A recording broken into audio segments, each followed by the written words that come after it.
Good morning, welcome to another video. Thank you for joining us today. What I'm doing down today, I'm here in Borrowdale and I'm down at Grange, and weather's a bit overcast. It's just clearing now, but it's an absolutely still day. There's no wind at all down here. So what I wanted to do was photograph the river and the autumn colours on either side of the river. First thing I've done when I've spotted something promising composition wise is I've dumped my bag, taken my camera out, don't put it on the tripod.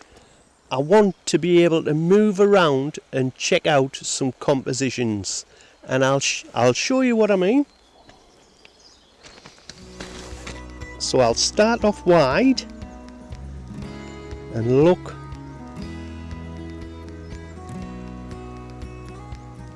And that's possibly one there. I'll probably move forward a bit and see what that does.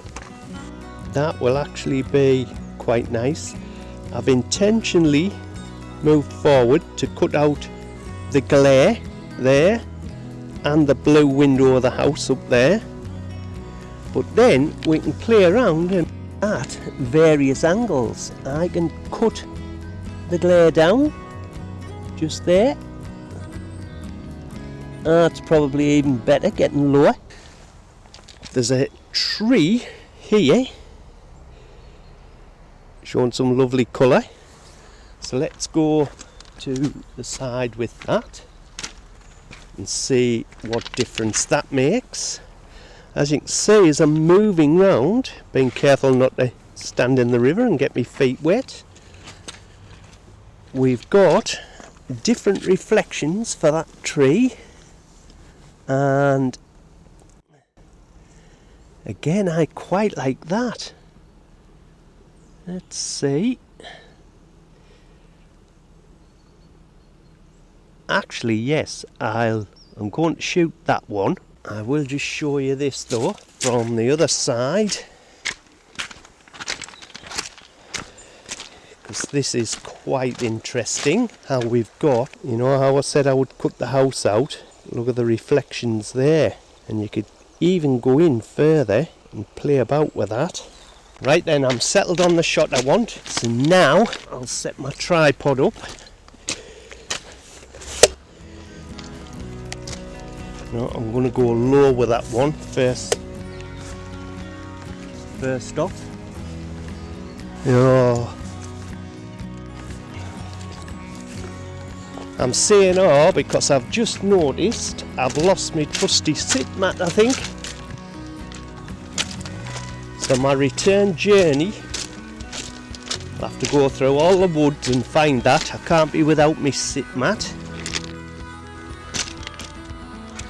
Now then, I will just turn you round a bit.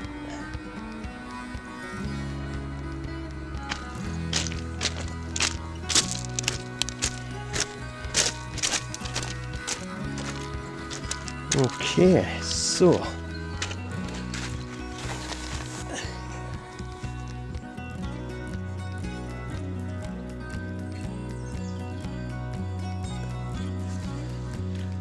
now I do still like that.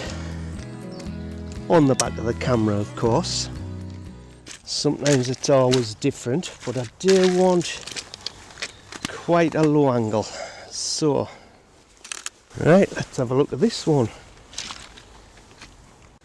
Now then, because that sky's so bright, it's clipping the highlights, it's outside of the range of tones for the camera. So I'm going to do an HDR for this one, 3 images, and I'll blend them together in Lightroom afterwards. And I haven't exactly gone off a specific formula of a stop either side, stop either way, 2 stops. I've gone off what my eye sees in the electronic viewfinder. Right, see if we can play about with this one over here. There we go. So what you can see now is pretty much what caught my eye. So I'm going to try and get a shot of this, the reflection of this wall and the trees in the distance. Well, I like that better than the last shot I took over the other side there. Okay, not too bad, not too bad. And that was at 40mm. What I don't like about it is the fact that the trees at the back of the river in the centre of the frame are still green, so they blend in with the trees at the bottom of the mountainside. I could do with a bit more autumn colour on those, but I'll see what happens when I get this processed and crop in.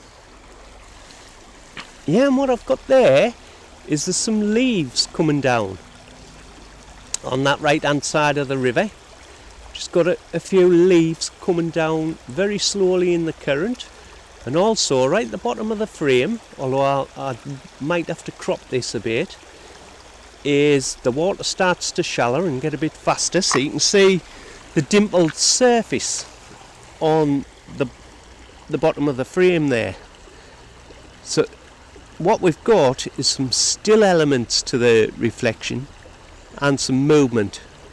So maybe some blur there. So that's where I'm perched, taking this shot.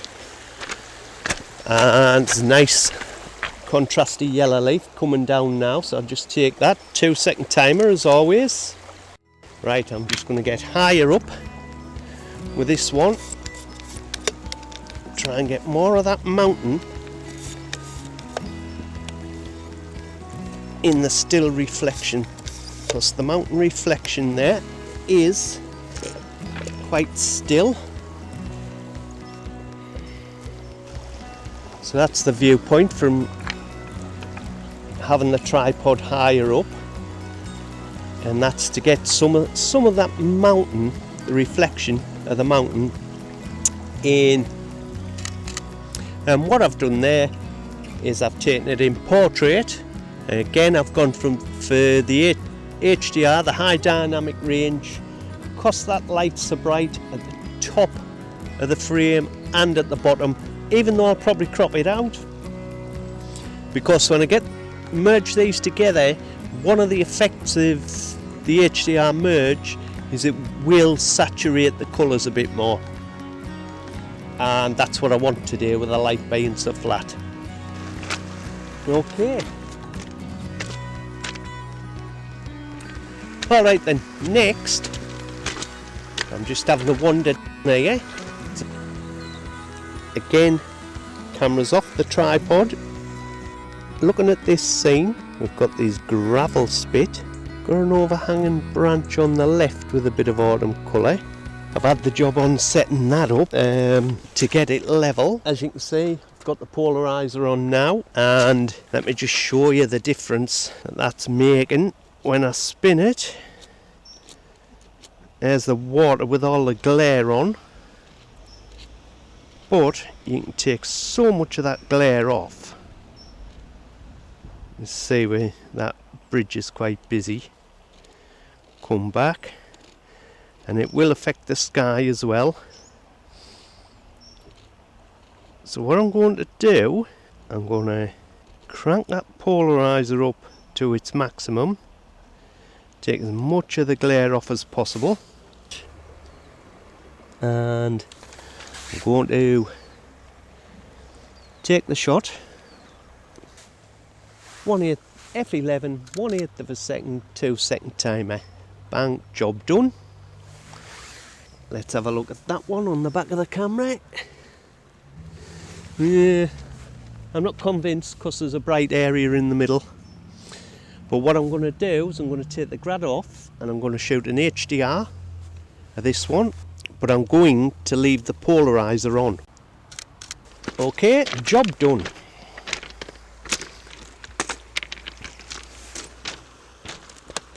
This is the other bridge at Grange. Now, there's not a shot here today for me, but look at this. Look at this. Tell you what, I'll just turn you around. We'll have to zoom in on that colour a bit. Can you see that? And there's also There's another one.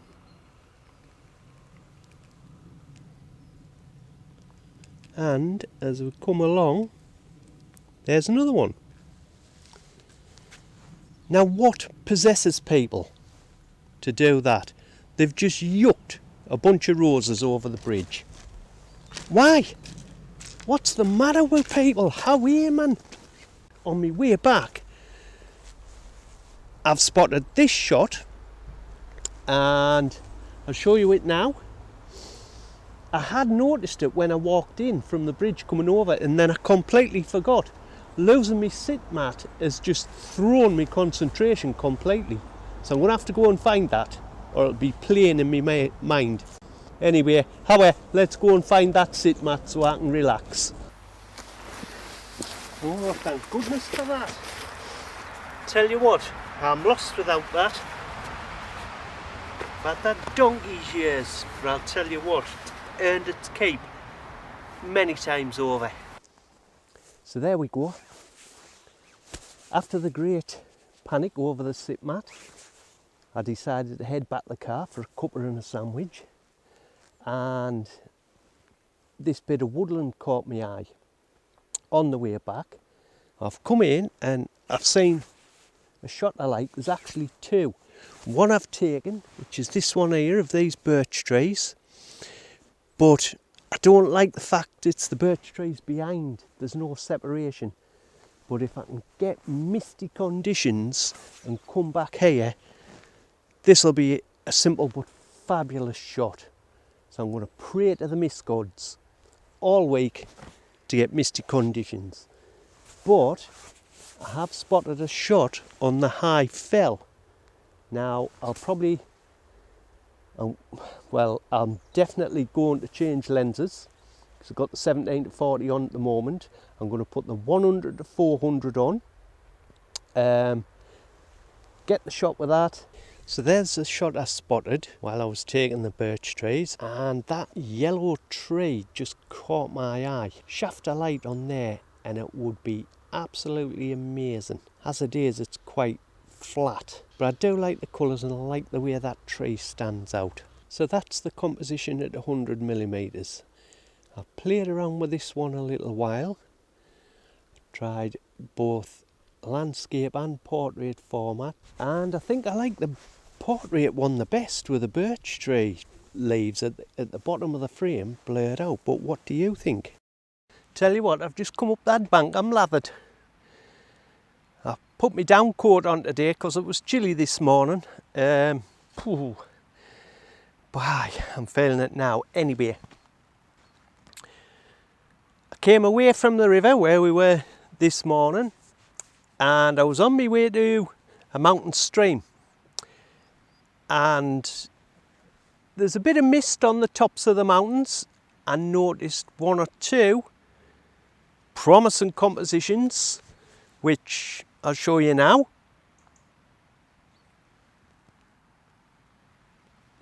And then on my way up the stream, I saw this, and there was some light across the tops of those hills there. Not sure what the name is, I can't remember, but I'll put it up for you now. Anyway, that light was so brief. Oh, it's the midges. It was there for 20 seconds and then gone.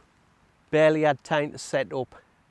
Right in the distance you got skid on. You can see the light on it there now, and a couple of times I've thought I've noticed just that hint of colour, rainbow colour. It seems to have gone now, but we'll press on and we'll have a look and see. So what initially attracted me to this was not just the light on the top of the fells there, but if you look down into the valley, you've got all those rich greens, various hues of green, as the turning, as the autumn's drawn on, but you can see the hints of colour. There's a lot of subtle hues of greens and browns and yellows and golds, and I think that'll look really nice once it's had a bit of post-processing, but you be the judge. So, just walked a little bit further up the bank and I've cut that little house out at the bottom. I'm not 100% that was actually adding to the composition or not. Let me know what you think. But this one, I've come up with a wider view and I've included this oak tree over on the right of your frame, and I quite like that. It's a lovely bit of colour. I won't not like get it on the computer whether that's going to draw the eye too much and distract the eye too much. We shall see. But I'm going to retake that as some lovely light in the distance on Skiddaw there.